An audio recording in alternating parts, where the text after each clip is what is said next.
Parang ginawa ko lang siyang qualification pero mas buhos po lahat talaga.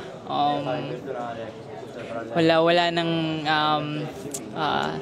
second thought po na gagawin ko ba to, hindi ko ba to gagawin. More on like bibigay ko na lahat. Kahit anong mangyari, kung ano yung maging resulta, magiging masaya ako dun. Yung ganong mindset po yung kaninang pagpasok ko po. Tinanong kita last time, ano yung game plan bago yung qualification? Ano naman ang naging strategiya, anong game plan bago naman itong finals?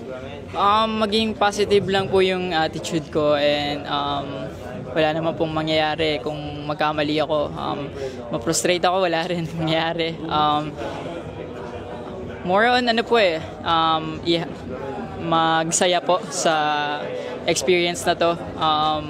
Nagkamali man po, dami ko natutunan. Sobrang sarap sa feeling na makasali sa finals ng all-around po especially. Laking talon po from Tokyo Olympics and super grateful po na healthy po ako. Walang nangyaring masama sa akin although may mistake. Pero yun nga po, sobrang sarap sa feeling na makita rin yung teammate ko from Japan na nanalo siya. Grabe, nakakataba po ng puso ko. Dahil napaka-close ng community nyo, no, na gymnast. Balikan lang natin yung simula, yung sa pommel horse. Ngayon na nangyari na, Kaloy, anong iniisip mo, ano nangyari doon? Pa-dismount na po ako tapos mali yung angle ko po siguro sa handstand. Pero yun nga po, parang wala na ring regrets.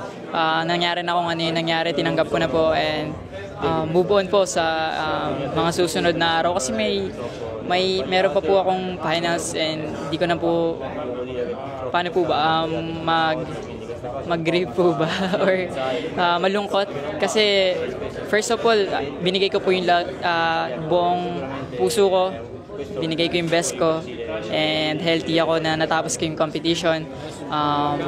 Masaya ako sa naging resulta ko and ayun po, wala talagang regrets po eh. Ganda ng disposition mo ngayon, Kaloy. Yung relax na relax ka lang talaga kahit dun sa resulta from 24 to 21 na naging 12. Anong explanation dyan? Ayun po talaga siguro yung align sa akin or yung binigay ng Diyos sa akin. Super happy po ako sa nakuha ko ngayon na score. Dami ko natutunan sa pagiging all-arounder.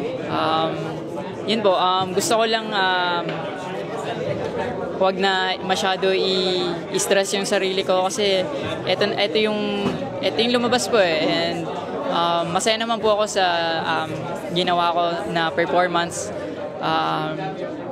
Wala talagang regrets po eh. Sobrang grateful po talaga na nagawa ko yung performance ko. Although hindi perfect, pero may natutunan ako. Plus, healthy po talaga na walang nangyaring masama sa akin, hindi ako na-aksidente, and mas makakapag-compete pa po ako sa mga finals po.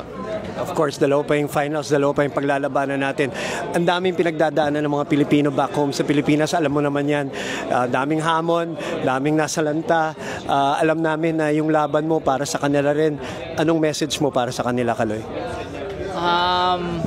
Wag po tayong mawalan ng pag-asa agad kasi di pa po tapos yung mga kompetisyon or yung laban sa buhay po. Palagi po tayong manalig sa Diyos.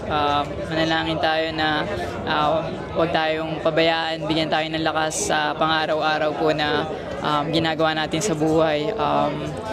Maging i-guide niya po tayo sa okay po na way and sa safe po. Magmahalan po tayong lahat. Po, maging magpasalamat tayo kung ano yung meron tayo kasi yung ibang tao like wala sa mga posisyon natin. Sobrang thank you sa inyo na pinagdadasal kami mga atleta at sumusuporta kayo ng sumusubaybay sa amin po. Maraming salamat po sa take ng effort. Pagdasal kami at manood sa amin at sama-sama nating ipaglaban ng Pilipinas. Maraming salamat po sa inyo lahat.